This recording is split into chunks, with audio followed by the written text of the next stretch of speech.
Nagsimula na po tayo ng barbecue paninda natin araw-araw. Ngayon naman po, araw po na Biyernes at tayo ay magtitinda na naman. Wala na po tayong pahinga. Pagkatapos po nitong pagtutugong ito, yan, pagtutugo po na yan, ay magsisimula na naman po tayo magtinda, maghapon na. Tapos magkapera na naman, makakaraos na yung pang araw-araw nating kabuhayan. Bayarin.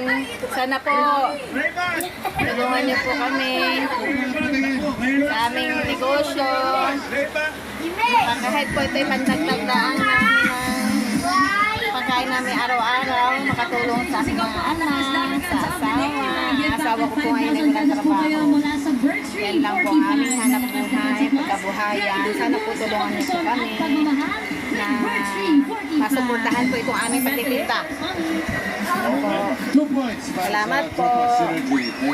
Hindi pa rin tumatama si Mengay, mga kaibigan.